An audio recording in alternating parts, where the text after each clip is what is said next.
The fluorescent lights of the First National Bank hummed with a sterile indifference, casting a harsh glow on the polished marble floors and the hushed transactions unfolding at the teller windows.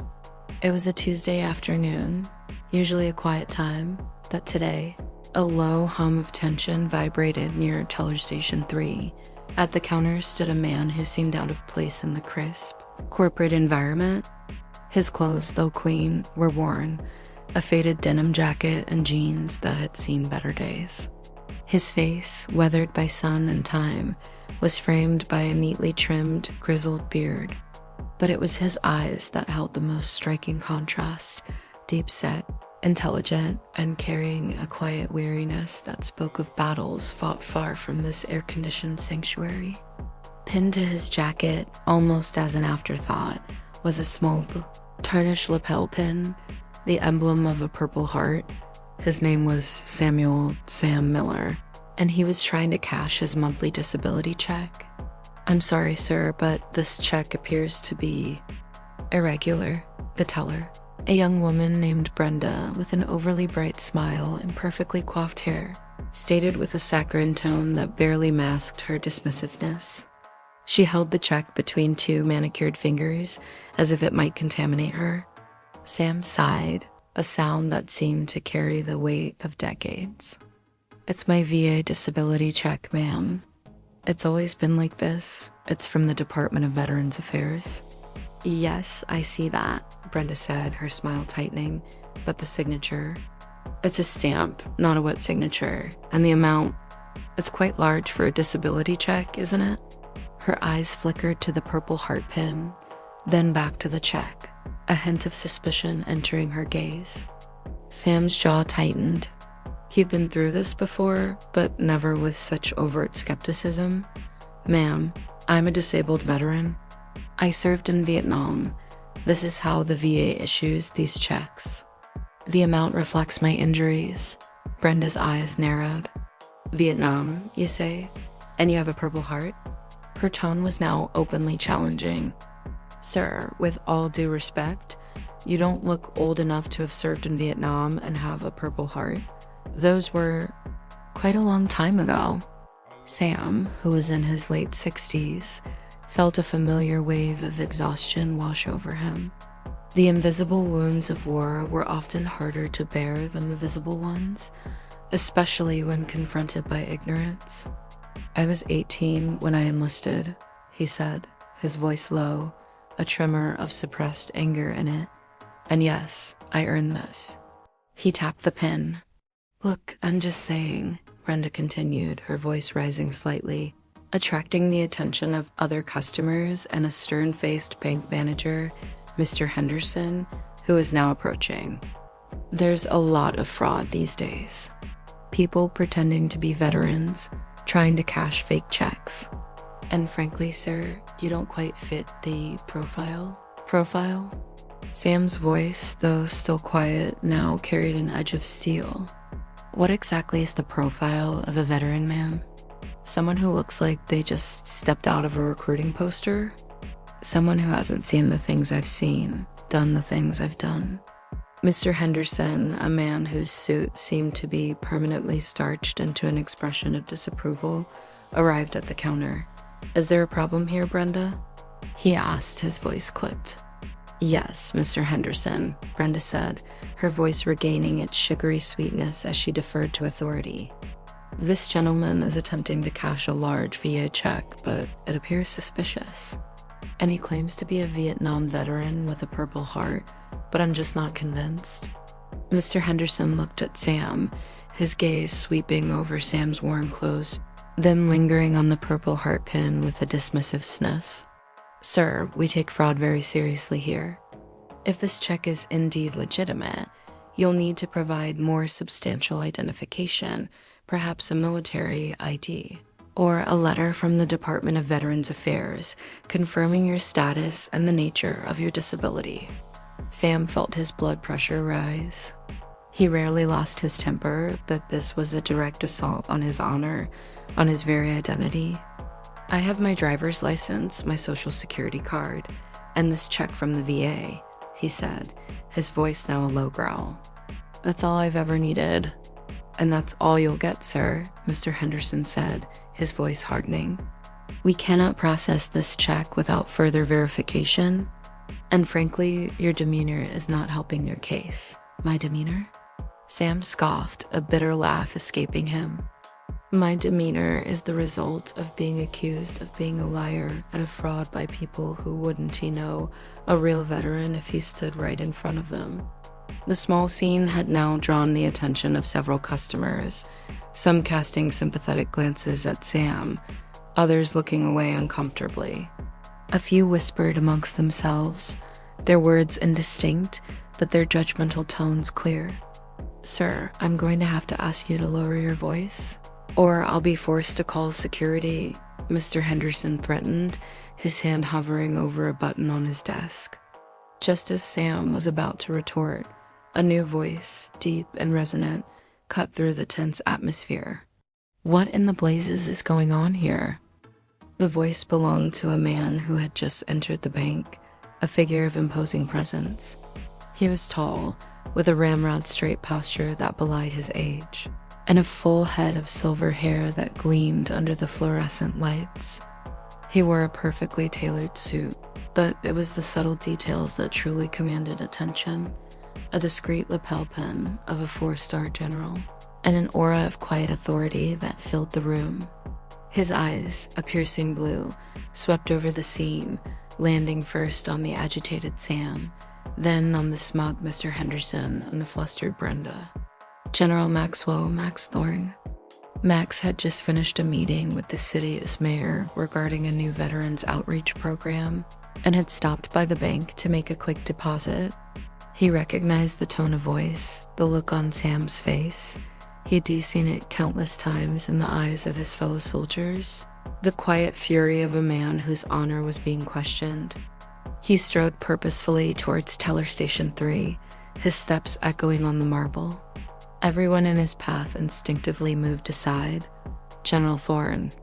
Mr. Henderson exclaimed, his face paling as he recognized the distinguished figure. His previous arrogance evaporated, replaced by a fawning deference. Good afternoon, sir. Is there something I can assist you with? Max ignored him, his gaze fixed on Sam. Sergeant Miller? He asked, his voice softening slightly, a hint of surprise and recognition in his tone. Sam looked up, his eyes widening in disbelief. General Thorne, sir? The recognition was mutual and immediate. Max Thorne and Sam Miller had a history, a shared past forged in the crucible of war.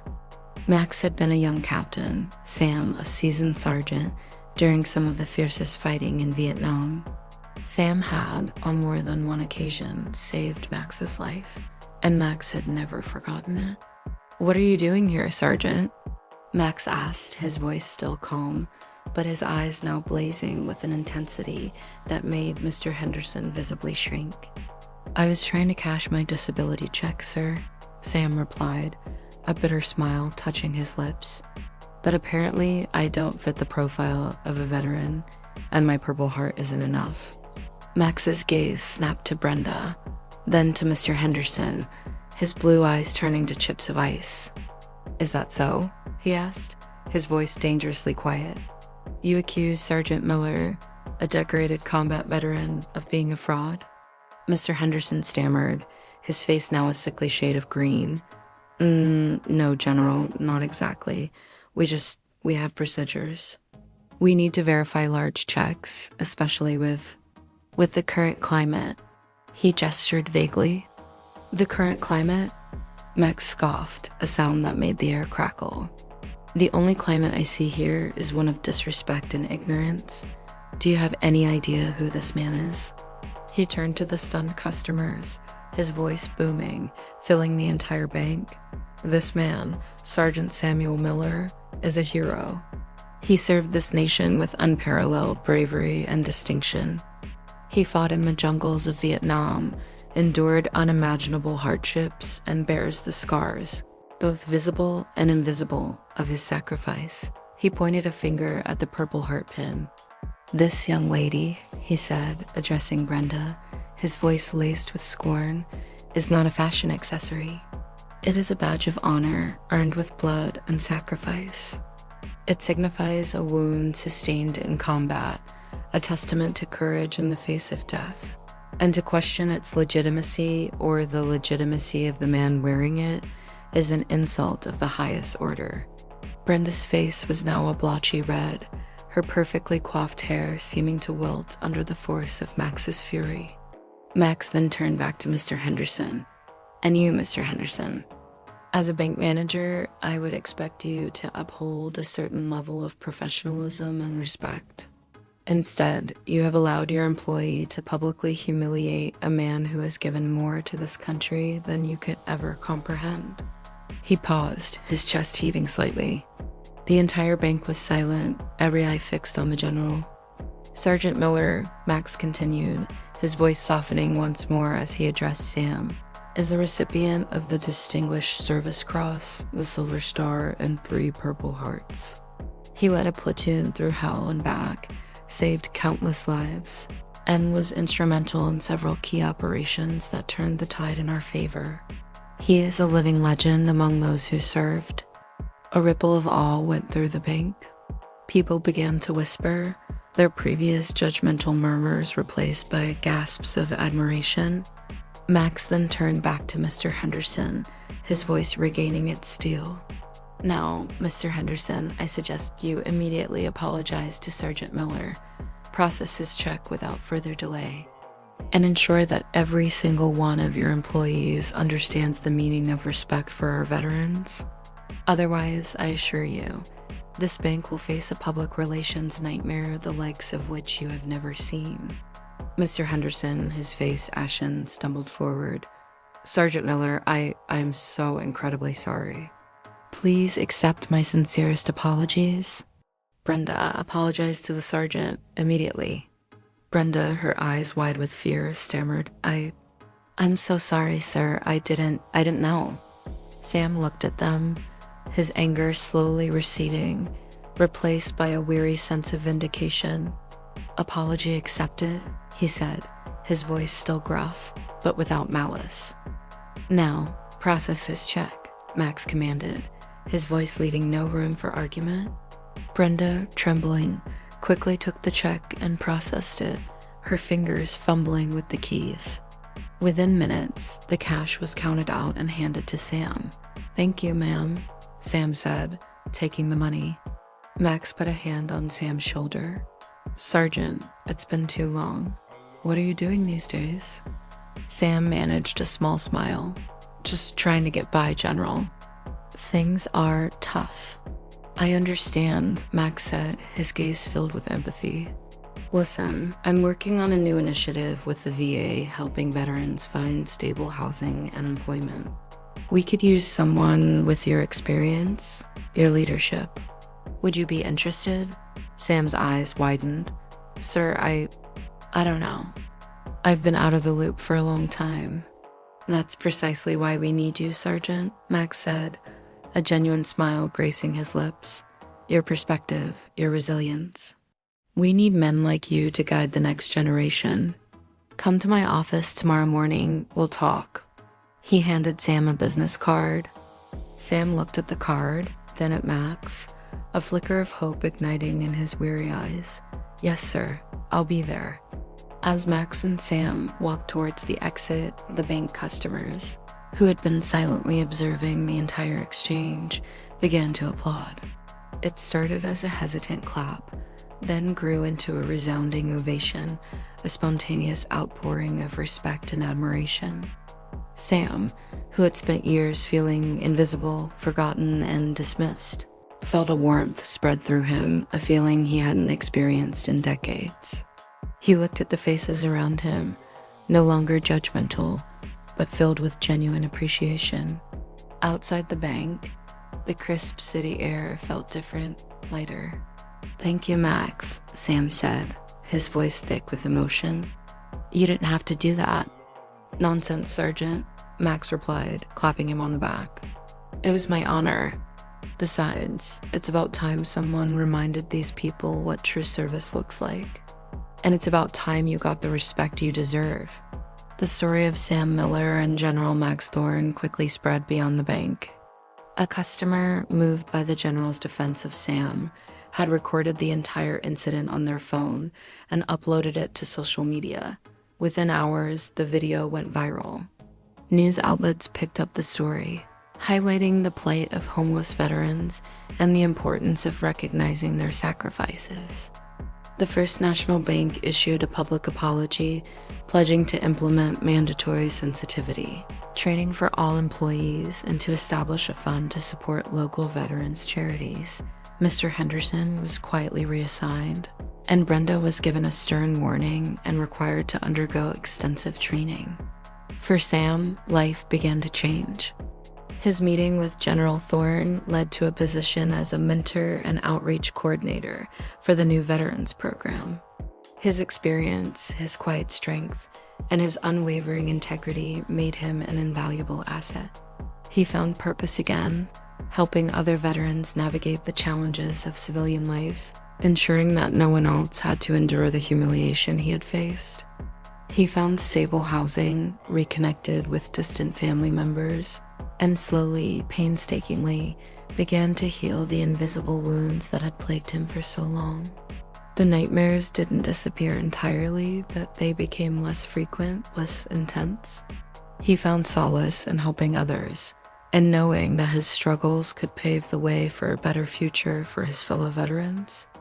The Purple Heart pin, once a source of suspicion and dismissal, now gleamed brightly on his jacket, a symbol of honor, sacrifice, and the unwavering spirit of a true American hero.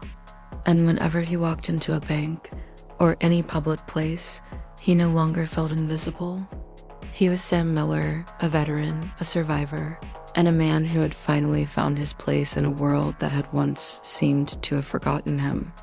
The incident at the bank became a powerful reminder that heroes walk among us often in unassuming forms, and that true respect is not given based on appearance or status, but on the unwavering courage and sacrifice they have made for their country. It was a story that resonated deeply, reminding everyone that while battles may end, the fight for dignity and recognition for those who served continues, and sometimes it takes a furious general to remind us all of that truth.